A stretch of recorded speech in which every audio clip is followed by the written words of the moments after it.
Hello there, very good evening and welcome to the News Tonight, where we get you the day's top stories. I'm Tracy Shilshi and here are the headlines.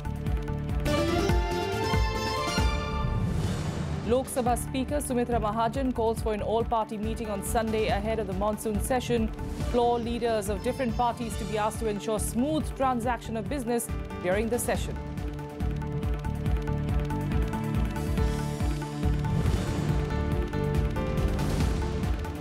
Death toll in floods in the northeast states rises to 83. With 53 deaths, Assam is the worst hit. 15 lakh people in 25 districts are affected by the deluge.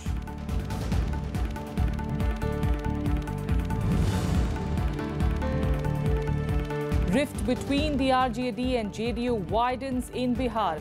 Deputy Chief Minister Tejaswi Yadav skips the official event attended by Chief Minister Nitish Kumar. JDU asks RJD to give a detailed explanation on corruption charges facing its leaders.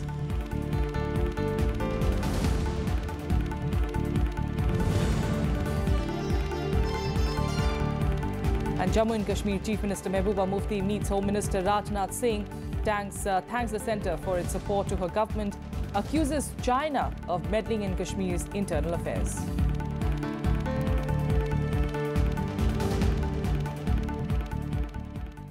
Lok Sabha Speaker Sumitra Mahajan has called an all-party meeting on Sunday ahead of the monsoon session of Parliament that starts on Monday. During the meeting, Sumitra Mahajan is expected to seek cooperation from floor leaders of different parties in the Lok Sabha to ensure smooth transaction of business in the House during the monsoon session. The session that begins on the 17th of July will go on till the 11th of August.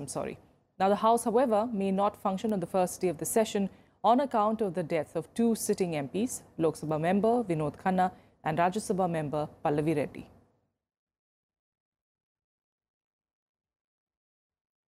Now to the other big story that we've been tracking for days. The flood situation remains grim in the northeast.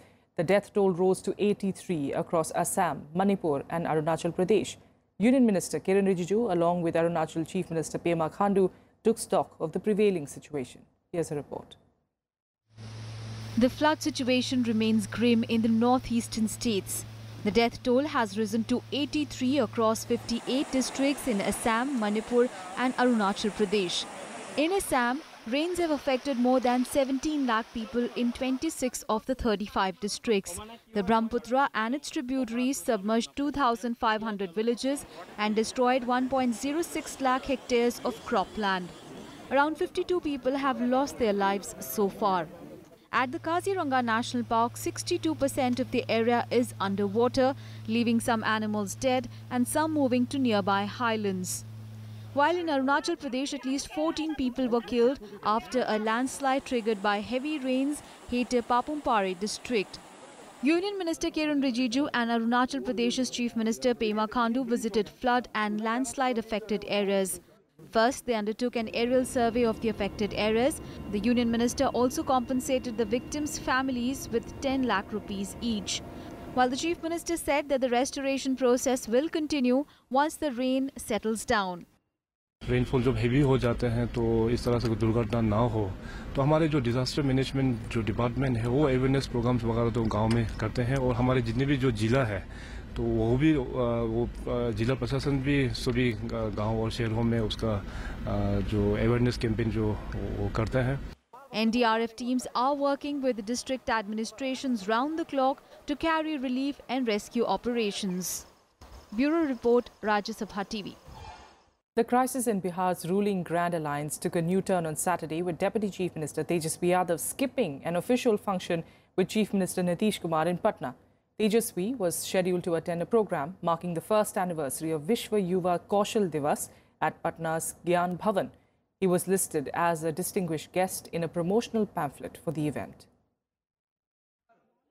In fresh evidence of the tussle between the ruling alliance partners in Bihar, Deputy Chief Minister Tejaswi Yadav skipped an official event attended by Chief Minister Nitish Kumar.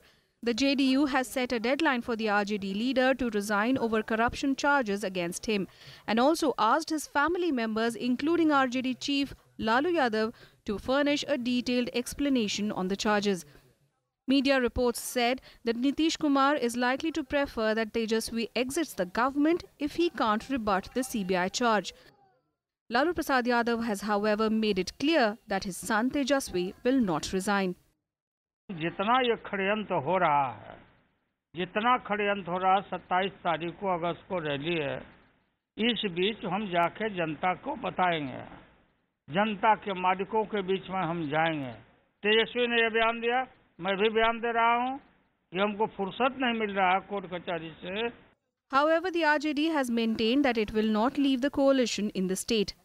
हम तो ये इसको कोई indication हम नहीं कहेंगे, कोई कार्यक्रम में नहीं जाते। निश्चित रूप से हम लोग का भी कार्यक्रम रहता है जिसमें हम लोग को जाना रहता है, नेम प्लेट रहता है। यदि किसी कारणवश नहीं गए, With the JDU equally clear that Tejaswi should abide by rules and stand by the party, the BJP is also putting pressure on the alliance.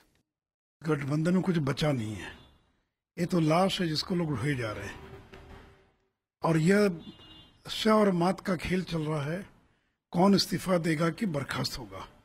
Rajad नहीं चाहता है कि वो इस्तीफा दे, वो चाहता है कि हमको बर्खास्त कर दें, और जदयू चाहता होगा कि बर्खास्तगी न हो, वो स्वयं इस्तीफा दे दे। तो स्व मात के खेल में अंततः बर्खास्तगी ही होगी, क्योंकि लालू यादव इस्तीफा नहीं देंगे।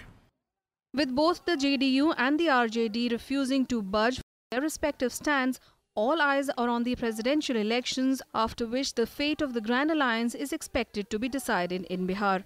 Bureau Report, Rajya Sabha TV. Meanwhile, Jammu and Kashmir Chief Minister Mehbooba Mufti met Home Minister Rajnath Singh in New Delhi on Saturday to apprise him of the situation in the state. She has accused China of meddling in Kashmir's internal affairs. Mufti also thanked the centre for its support to her government. During the meeting, the leaders discussed the security measures being adopted to ensure tourists and pilgrims stay safe, days after 7 Amarnath pilgrims were killed by terrorists. Mehbooba Mufti even said that the Amarnath pilgrims were targeted to instigate communal riots across the country and blamed the deteriorating law and order situation on foreign interference. Kashmir में हम कोई law and order की लड़ाई नहीं लड़ रहे हैं। जब तक इसमें पूरा मुल्क हमारा साथ नहीं देता है, पूरी पॉलिटिकल पार्टीज हमारा साथ नहीं देता है, तब तक हम ये जंग नहीं जीत सकते। इस जंग में बाहर के फोर्सेस इन्वॉल्व हैं, इन्फिल्ट्रेशन हो रही है, बाहर से मिलिटेंट आ रहा है और उनकी कोशिश यही होती है कि किस तरह से हम जम्मू कश्मीर के माहौल को खराब करें। This came on a day when 3 terrorists were killed in a gun battle that broke out between terrorists and security forces in Tral area of Pulwama district in Kashmir on Saturday. Police said 1 to 2 terrorists are believed to be holed up inside a cave on a hillock. The operation is currently underway. Meanwhile, reports just coming in say that an army jawan has been killed in firing from across the border in Rajouri district. 3 terrorists were killed in an encounter with security forces in Tral area of Pulwama district in South Kashmir on Saturday. The encounter started after terrorists opened fire on security forces who were carrying out a search operation in the Sathura forest area. The operation was jointly launched by the army, police and the CRPF. There was input about a couple of militants in that area ahead of Ariwal Tral. The joint operation was Army, CRPF and SOG of J&K police. That outfit is not known. They are looking like foreign terrorists. In another development, the army said the Amarnath Yatra terror attack was a reversal, but security forces will continue to target terrorists. It also added that the situation in the valley is deteriorating but will remain under control. And I'm sure that we will continue eliminating these terrorists who are moving around in this area. So I'm not too worried about the situation becoming too bad or alarming. The situation will remain under control. In fact, the assessment is we will continue improving the situation. On Friday, a terrorist was arrested in the Sambal area of Jammu and Kashmir's Bandipora district. Security forces and Jammu and Kashmir police have reportedly killed 102 terrorists this year, making it the highest number of killings in the January-July period in 7 years. Bureau Report, Rajya Sabha TV. Meanwhile, pro-Gorkhaland activists took out rallies across Darjeeling on the 31st day of their indefinite shutdown for a separate state. The hills remained without any incident, even as security forces patrolled the streets and kept a tight vigil at all entry and exit points. The indefinite shutdown continued in Darjeeling Hills for the 31st day on Saturday. Pro-Gorkhaland activists took out rallies as security forces maintained a tight vigil. No incident of violence or arson was reported, but the hills remained on edge. A day after, protesters went on a rampage, setting afire an RPF office, a state-run library and a police outpost. Justice चाहिए हमको, क्योंकि इतना हमारा गोखे सरकार police के गोली से मर रहा है, तो हमको बस जस्टिस चाहिए. बिहार लोग का बिहार है और पंजाब का पंजाब है, वैसे ही हमरो गोरखा का गोरखालैंड चाहिए. The centre is deploying 4 additional companies of CRPF to maintain law and order in Darjeeling and Kalimpong. The district administration has also extended the ban on internet services till 25th July. With food supplies severely hit due to the indefinite strike, GJM and various NGOs distributed food items among people. Central government से एक कहना है कि जब तक गोरखाओं का न्याय नहीं मिलेगा तब तक हम लोग स्ट्राइक कंटिन्यू करेंगे, क्योंकि अभी तक इतना आदमी लोग मर गया है यहाँ पे, लेकिन कोई भी सरकार से कहीं से भी कोई इसका मतलब बात के लिए कुछ बोला ही नहीं है. Earlier this week, the GJM Coordination Committee announced that it will begin an indefinite hunger strike from Saturday to press for a separate state. However, it was later postponed indefinitely in view of presidential elections. Presidential election में जो है सारा मंत्री लोग सारा parties उसमें busy होगा, तो हमारा जो भी कार्यक्रम है वो बेकार ना जाए, इसीलिए हम लोग इसको पूछ रहे हैं. The agitation in the hills started out as a protest against imposition of Bengali language in the schools, but escalated quickly. Due to the shutdown, except pharmacy, all other shops, restaurants, hotels, schools and colleges remained closed. Bureau Report, Rajya Sabha TV. The Gujarat High Court has stayed till Monday the Nagaland Governor's directive to State Chief Minister Shirozile Lezetso to seek a trust vote in the Assembly on or before 15th of July. The High Court stayed Governor P.B. Acharya's order on a plea by the Chief Minister. The petition argued that the Governor's directive was ex facie unconstitutional, illegal, arbitrary and violative of the basic features of the Constitution. It said the process of by-elections in which the CM is seeking to be elected is already under process and that the trust vote should be sought after the polls. It also said that the governor virtually sought to strangulate the will of the Council of Ministers and have used the office of the governor to suit his political aims. Meanwhile, the Council of Ministers, led by Chief Minister Lezetso, called on the governor, who reportedly told the Chief Minister to bring about reconciliation among the legislators. The Democratic Alliance of Nagaland Coordination Committee has said that the coalition and that the crisis was only within the NPF party. India's Border Security Force and the Border Guard of Bangladesh on Saturday held talks on various border issues. There were discussions on an array of issues like trans-border crimes, including instances of cattle smuggling, illegal movement of fake Indian currency, and activities of insurgent groups. The neighboring countries spoke about using joint efforts for effective implementation of common agenda programs. The 4-day conference, which kicked off on Wednesday in Shillong, is held biannually between the forces to discuss smuggling, illegal migration and peace along the border. The outcome of this conference will go on to further solidify our existing bonds of friendship and traditional ties between our two forces. We look forward to meet you as frequently as possible in future. And here are more updates from across the country in Nationwide. NDA's presidential nominee Ramnath Kovind will visit Gujarat tomorrow as part of his nationwide tour to seek support from elected representatives. Kovind will hold a meeting in Gandhinagar with BJP MPs and state legislators. Union Minister Nitin Gadkari and senior party leader Kailash Vijayvargiya are accompanying.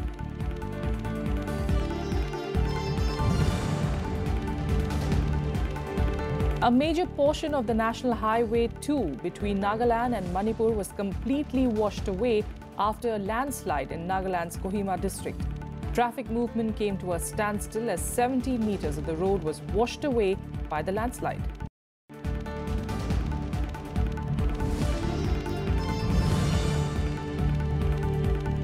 Rescue teams evacuated around 1,400 residents from Tankara town of Gujarat after a cloudburst led to flash floods. The cloudburst submerged houses and roads, and residents waded through water as they fled their homes. Many people were evacuated to safer places with arrangements for a stay.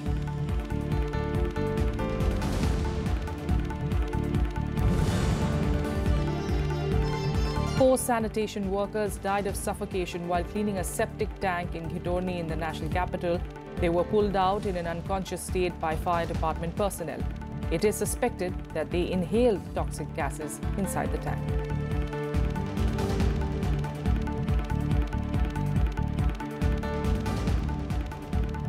With that, a quick break here. Up next, we're getting you the update from Wimbledon and also the top international stories.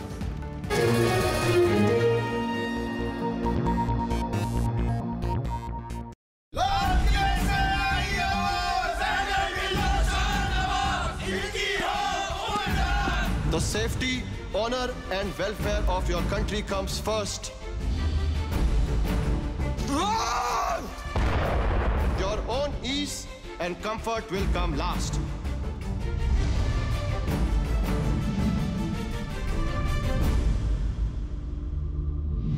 You are charged with Indian Army Act Section 41, waging war against the king.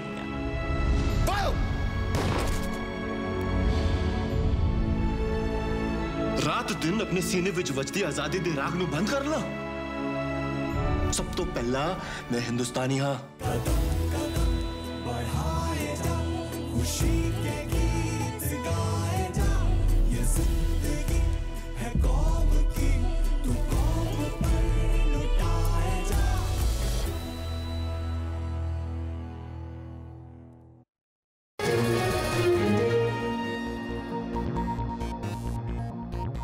Welcome back. Let's get you that big news from the Wimbledon Championships, where Spain's Garbine Muguruza won her maiden title, beating five-time champion Venus Williams. Williams' dream of becoming the oldest woman in the Open era to win a Grand Slam title was shattered by the Spaniard, who played a strong game from the word go, overcoming 2 set points to rally and win the first set.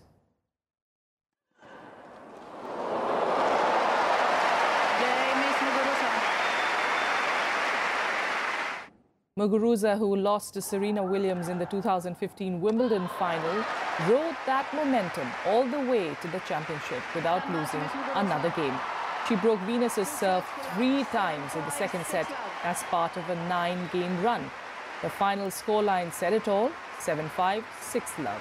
After losing the first set, Venus had no chance of a comeback, losing the next 6 games.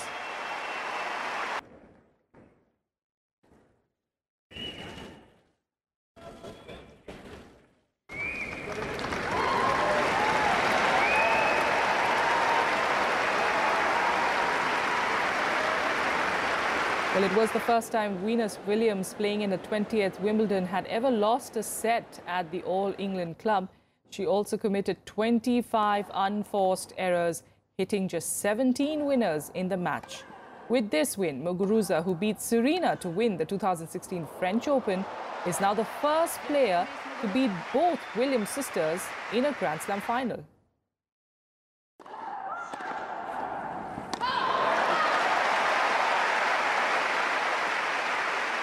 Miss Muguruza. 2 sets to love. 7-5, 6-love. On to international news, and about 400 people gathered at Hong Lim Park in Singapore on Saturday at a protest over allegations of abuse of power by Prime Minister Lee Hsien Loong. In fact, Loong is accused of abusing his power in a battle with his siblings over what to do with their late father's house. The protesters were demanding the inquiry into the allegations against the Prime Minister. They also carried placards saying that Singapore belongs to Singaporeans and not to the family. The hearts of Lee Kuan Yew, Singapore's long-serving first Prime Minister who died in 2015, are bitterly divided over whether to demolish the family home or allow the government to convert it into a heritage site. The family feud erupted into a national debate last month when the Prime Minister's siblings went public with the accusations. America's annual defense budget of about $621.5 billion for the next fiscal has been passed by the House of Representatives. Among other things, it seeks advancing military cooperation with India. An amendment on enhancing cooperation with India was moved by Indian-American Congressman Ami Bera, who was adopted by a voice vote. The India-related amendment requires the development of a strategy to advance defense cooperation between the United States and India. Post the amendment, the U.S. is expected to address critical issues like common security challenges, the role of partners and allies, and areas for collaboration in science and technology. This, the U.S. believes, will enhance its own defense and the ability to meet the evolving security challenges of the 21st century. Meanwhile, the U.S. says it is still not sure if Islamic State leader Abu Bakr al-Baghdadi was dead. This despite reports from Syria saying so. Defense Secretary Jim Mattis on Friday said that the U.S. could not provide Baghdadi had been killed. It is noteworthy that the Syrian Observatory for Human Rights earlier this week said that it had confirmed information that al-Baghdadi had been killed. However, Western and Iraqi officials have been skeptical about the reports. The U.S. has placed a $25 million bounty on Baghdadi's head. Last month, Russia had claimed that it had likely killed Baghdadi in an airstrike on a southern suburb of Raqqa. Finally, there's been a lot of media interest in the whereabouts and status of ISIS leader Abu Bakr al-Baghdadi. Despite all the helpful reports to us from every source imaginable, I'm unable to confirm or deny where he is or whether he is alive or dead. Let me just say for the record, my fervent hope is it is the latter.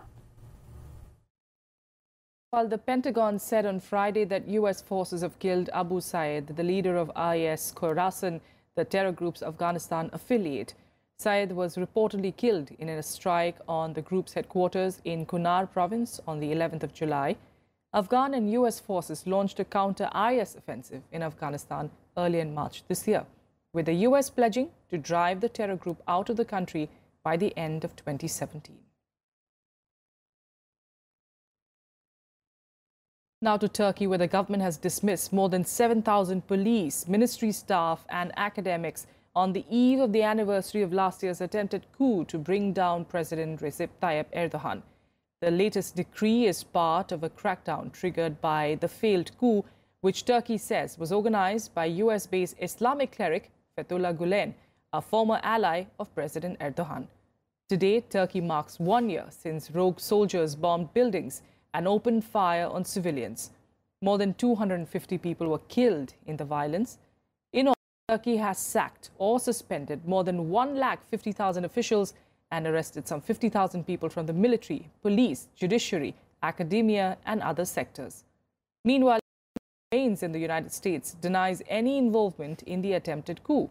Washington has so far resisted calls from the Turkish authorities to extradite the cleric. İşte bu kadar kişi işlerinden edildi. Bundan sonra imkanları, ihtiyaçları nasıl karşılanacak? Gitsin özel sektörde çalışsın. Bize ne? Onu mu düşüneceğiz bir de? Gitsin özel sektörde çalışsın. Fethullah Gülen, the leader of Fethullah Gülen terrorist organization, still lives in a compound in Salisbury, Pennsylvania. Think carefully about that for a moment. An organization run from Pennsylvania tried to overthrow the Turkish state on July 15, 2016, leading to the deaths of hundreds of Turks.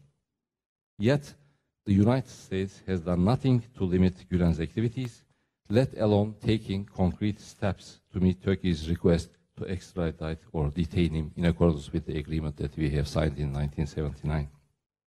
And here are more international news updates in Global Buzz. Syrian government airstrikes on 2 rebel-held areas near Damascus killed 7 people, including 2 children. The Syrian Observatory for Human Rights said that 5 of the deaths, including the children, were in strikes on Ain Tarma in the eastern Ghouta region, the largest rebel enclave around the capital. The 2 other deaths were in Zamalka. The strikes injured at least 15 people, some of whom were in a serious condition.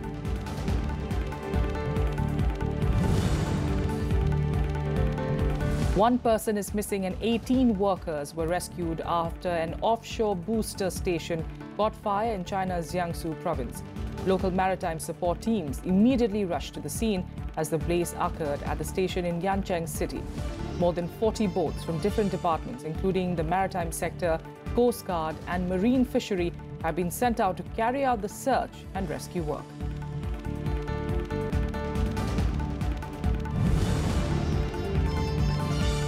The UN criticized Sri Lanka for slow progress in addressing war crimes and past human rights abuses as the international community was running out of patience.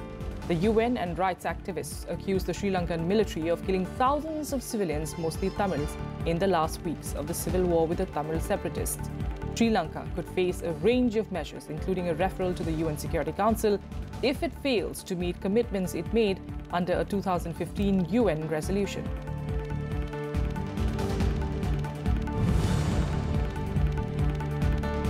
China's Nobel laureate Liu Xiaobo, who died in the custody following a battle with cancer, was cremated today. The 61-year-old human rights activist died due to multiple organ failure.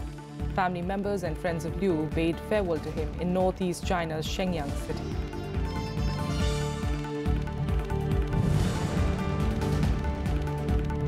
Three people died and at least 5 were injured in a fire that consumed 3 floors of a 36-story building in Honolulu City. Firefighters sprayed water onto the flames from nearby balconies and brought them under control. But officials said that the fire would have been contained if the building had a sprinkler system.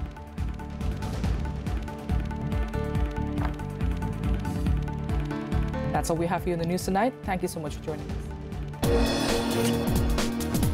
us.